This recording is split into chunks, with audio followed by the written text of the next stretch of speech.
तर कटोरी ब्लाऊजमध्ये जास्त येणारा प्रॉब्लेम जो आहे तर तो कटोरीचं जे टोक आहे किंवा जे टक्स आहे तर ते तिरका जातो किंवा तो व्यवस्थित बसत नाही. तर काही जणांच्या कमेंट अशा पण होत्या. सो आपण आजचा जो व्हिडिओ आहे तो त्याच्यावरती बनवलेला आहे आणि कटिंग तर मी तुम्हाला प्रत्येक व्हिडिओमध्ये कटोरीचं दाखवतच असतो. पण या व्हिडिओमध्ये प्रॉपर आणि परफेक्ट टक्स कसा द्यायचा कटोरीला किंवा कटोरी प्रॉपर कशी जोडायची जेणेकरून आपल्याला फिटिंग त्याचं व्यवस्थित बसेल आजच्या व्हिडिओमध्ये आपण बघणार आहोत. सो व्हिडिओ जो आहे एकदम शेवटपर्यंत बघा. तर आता सगळ्यात आधी मी फ्रंट पार्टचं जे अस्तर आणि आपलं जे मेन कापड आहे तर ते जोडून घेतलेलं आहे आणि त्यानंतर जी क्रॉस पट्टी आहे तर तीही मी सिंगल काढलेली आहे. तुमच्याकडे जर कापड एक्स्ट्रा असेल अस्तर किंवा मेन कापड जर एक्स्ट्रा असेल तर तुम्ही क्रॉस पट्टी डबल काढू शकता. तर मी सिंगल क्रॉस पट्टी इथं काढलेली आहे आणि जे बाकीचे पार्ट आहे ते बघू शकता की मी पूर्ण स्टिच करून त्याचं जे एक्स्ट्राचं फॅब्रिक आहे पूर्ण कटिंग करून घेतलेलं आहे. आता एका साईडची कटोरी बघा जी आपण वरून अशी जी आहे तर ती जोडून घेणार आहोत. आता बऱ्याच वेळेला काय करतात की पहिल्यांदा टक्स मारतात कटोरीला आणि ती त्यानंतर मग ती जोडून घेतात. तर तसं न करता पहिल्यांदा आपल्याला काय करायचं आहे मुंड्याला आधी टक्स मारायच्या आधी पहिल्यांदा कटोरी जी आहे तर ती जोडून घ्यायची आहे. आता ही कटोरी जोडताना जर तुम्हाला एका लाईनीमध्ये जर टीप येत नसेल मारता, जर तुम्ही नवीन असाल तर पहिल्यांदा तिथं तुम्ही मार्किंग करून घ्यायचं आहे. अर्धा इंचाच्या स्पेसवरती पहिल्यांदा मार्किंग करून घ्यायचं आहे आणि त्यानंतर त्याच्यावरती टीप मारून घ्यायची आहे. आता ही आपण कटोरी जी आहे अशी आपण जोडून घेतलेली आहे बघू शकता आणि एक लेवल आपली जी टीप आहे तर ती आलेली आहे.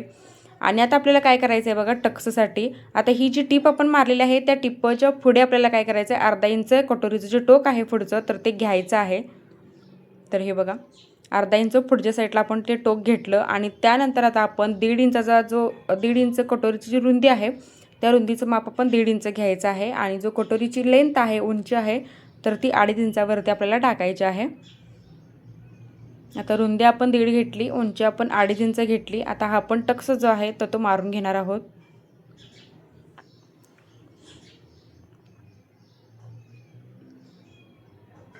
आता हे कटोरीचं टोक आपण अर्धा इंच पुढच्या साईडलाच घ्यायचं आहे तर आपल्याला हे लक्षात ठेवायचं आहे. आता हा शेप तुम्ही बघू शकता सगळ्यात आधी की किती छान आणि एकदम परफेक्ट असा शेप आलेला आहे आणि कमी जास्त जे आहे कटोरीचं टोक अजिबात एका साईडला होतंय किंवा सेंटर धरत नाही आहे. सो जर तुम्हाला असं वाटत असेल तर तुम्ही या पद्धतीने स्टिच करू शकता. तशी दुसरीही साईड आपण अशी स्टिच करून घेणार आहोत. तर एक साईड जी कटोरी आहे आपण वरून लावून घेतली, दुसऱ्या साईडची जी कटोरी आहे तर ते आपल्याला खालून अशी जोडून घ्यायची आहे. तर तीही आपल्याला अर्धा इंचाच्या स्पेसवरती जोडून घ्यायची आहे.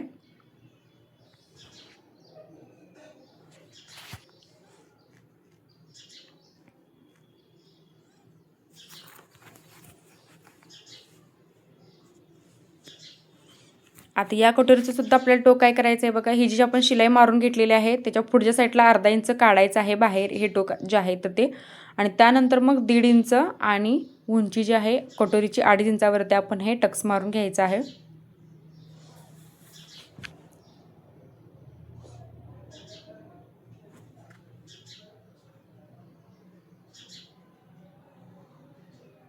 आता ह्या बघा दोन्ही ज्या कटोऱ्या आहेत एकदम परफेक्ट अशा आपल्या रेडी झालेल्या आहेत आणि याचं जे फिनिशिंग आहे किंवा आतमध्ये जो पफ आहे तर तोही तुम्ही बघू शकता खूप छान पद्धतीने आपला आलेला आहे. घातल्यानंतर सुद्धा अजिबात चपटी वगैरे बसणार नाही. आता आपल्याला काय करायचं आहे बघा इथं अर्धा इंचची कटोरी आहे तर ती कट करून घ्यायची आहे क्रॉसपट्टी लावायच्या आधी आणि त्यानंतर मग आपण ही क्रॉसपट्टी जी आहे तर ती लावून घेणार आहोत. जशी आपण नेहमी लावतो क्रॉसपट्टी तशी आपण ही क्रॉसपट्टी इथं जोडून घ्यायची आहे.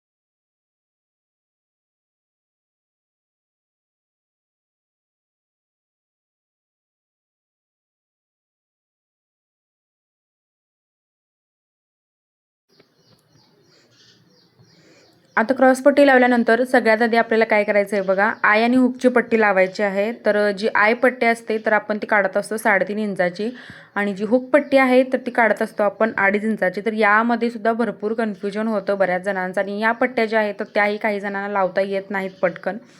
तुम्ही बघू शकता ते आपल्याला पट्टी जी आहे ती 3.5 इंचाची एक आणि आपल्याला हुक पट्टी जी आहे तर ती 2.5 इंचाची काढून घ्यायची आहे. आणि सगळ्यात आधी आपल्याला नेक वगैरे कट करायच्या आधी त्या ज्या पट्ट्या आहेत तर त्या आपल्याला लावून घ्यायच्या आहेत.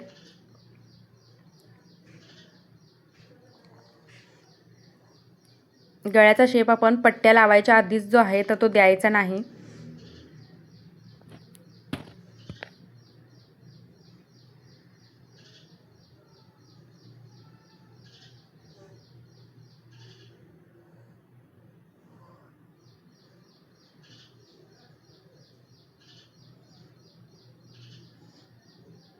आता जी आपली हुक पट्टी आय पट्टी आहे तर ते आपण आतल्या साईडने लावून बाहेरच्या साईडला ती फोल्ड करून घ्यायची असते. तर पट्टी जी आहे आपण अशी डबल फोल्ड केलेली आहे, खालून सुद्धा आपण थोडी ती फोल्ड करून घेतलेली आहे.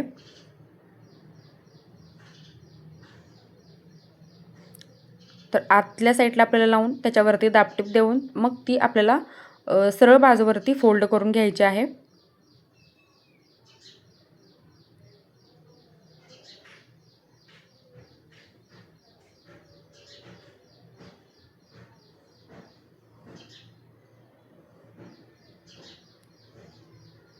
परत एक पट्टीला जे आहे थोडंसं मी तर फोल्ड करून घेतलेलं आहे, कारण आपण आय जे आहे तर ते याच्यामध्ये करणार आहोत आणि ते व्यवस्थित टाईट बसतील यासाठी आपण थोडंसं ते फोल्ड करून घेतलं पट्टी. आणि त्यानंतर सेंटरपासून आपण टीप मारून घेतलेली आहे, कारण यामध्येच आपण आय करणार आहोत. आता ही हुक पट्टी आपण लावून घेतलेली आहे, त्यानंतर आपण आय पट्टी इथं लावून घेणार आहोत.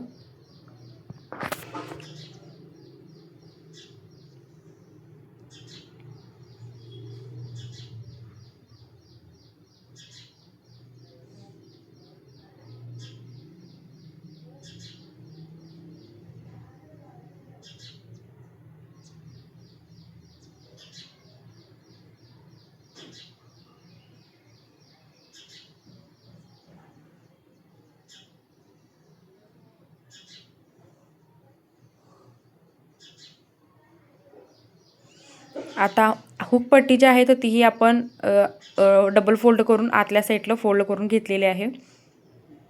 आता त्यानंतर बघा आपल्याला जो नेक आहे तर तो व्यवस्थित असा कट करून घ्यायचा आहे आणि त्यानंतर मग आपण त्याला गोट लावून घेणार आहोत. तर सगळ्यात आधी आपल्याला काय करायचं बघा, हे जे पार्ट आहे तर ते असे एकमेकांवरती व्यवस्थित ठेवून घ्यायचे आहेत आणि त्यानंतर मग आपल्याला मार्किंग करून घ्यायचं आहे गळ्याचं. तर मी 1/2 इंच खाली जे आहे गळ्याचं मार्किंग करून घेतलेलं आहे. आता याला आपण एकदम प्रॉपर असा शेप देणार आहोत. तर जर तुमचा गळा वर खाली होत असेल किंवा गळ्याचा शेप देता येत नसेल तर तुम्ही अशा पद्धतीने जे आहे शेप देऊ शकता. तर हा शेप पण तुम्ही बघू शकता की कशा पद्धतीने आपल्याला द्यायचा आहे. सो फ्रेंड्स, आजचा व्हिडिओ तुम्हाला कसा वाटला कमेंटमध्ये नक्कीच सांगा. काय डाऊट असतील तर तेही तुम्ही मला कमेंटमध्ये विचारू शकता. नेक्स्ट व्हिडिओ तुम्हाला कोणता बघायचा आहे तेही मला कमेंट करून सांगा. आणि चॅनलवरती जर तुम्ही नवीन असाल तर सबस्क्राईब नक्की करा, सोबत बेल आयकॉनलाही प्रेस करा, जेणेकरून जो व्हिडिओ मी अपलोड करेल त्याची नोटिफिकेशन सगळ्यात तुमच्याकडे येईल. आणि आपला जो आजचा फ्रंट पार्ट जो आहे मी तर तुम्हाला रेडी करून दाखवलेला आहे आणि बघू शकता एकदम गोल आकार आपला जो आहे पुढचा आलेला आहे. तर बऱ्याच जणांचा तो प्रॉब्लेम असतो की गोल आकार जो आहे तर तो येत नाही. सो व्हिडिओ शेवटपर्यंत बघितल्याबद्दल अगदी मनापासून धन्यवाद.